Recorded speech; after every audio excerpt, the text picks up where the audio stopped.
If you're considering becoming a mortgage broker, it's natural to wonder what the job actually looks like day to day. And while every broker works slightly differently, especially between employed and self-employed roles, the core rhythm of the day is actually surprisingly similar across the entire industry.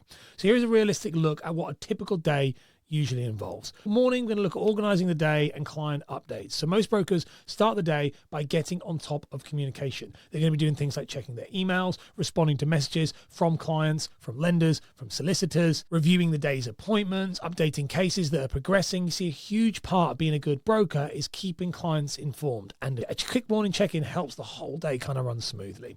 The second part of the day is then client meetings, so Zooms, phone, in person, and the bulk of your job revolves around speaking to clients. So these calls are going to include things like discovery calls for new inquiries, full mortgage advice appointments, protection discussions, remortgage reviews, follow-up calls to confirm details. And most brokers run these meetings via Zoom or over the phone, which makes the day way more flexible. The next part of the day is then research and recommending mortgages. So after speaking with clients, you're usually going to spend your time running affordability checks, checking lending criteria, comparing products, running sourcing systems, preparing recommendations. This is where the real problem solving comes in, especially for clients with irregular income, credit issues, or specialist needs. You then got packaging and submitting applications. So a big part of the role is making sure the case is packaged correctly so lenders can make a quick, clear decision. This usually includes things like collecting documents, reviewing everything for accuracy, uploading documents to lenders, completing application forms, checking for missing details.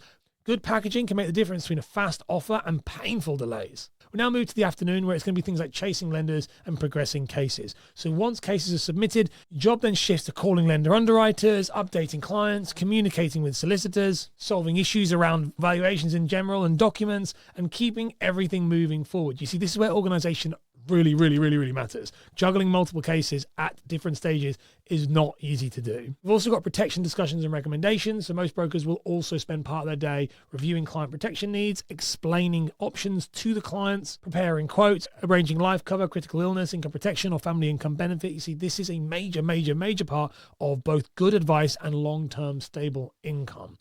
And then you've got the end of the day, which is admin and planning ahead. So a typical day should end with updating the CRM system, completing case notes, sending follow-up emails, preparing for tomorrow's appointments, and tidying up any of those loose ends so that nothing carries over unnecessarily. You see, good brokers finish each day with a clean slate. So what does a typical day really feel like? It's structured but varied. It involves talking to people, solving problems, keeping things moving. It's fast-paced, but it's not chaotic if you have the right systems in place. For a lot of brokers out there and a lot of people, that mix is exactly what makes the career super enjoyable. You're helping clients make one of the biggest decisions in their lives while building a stable, flexible business for yourself. Now, if you want to learn how much money a mortgage broker actually makes, check out this video, which is a dive on how much you can actually earn as a broker in this opportunity.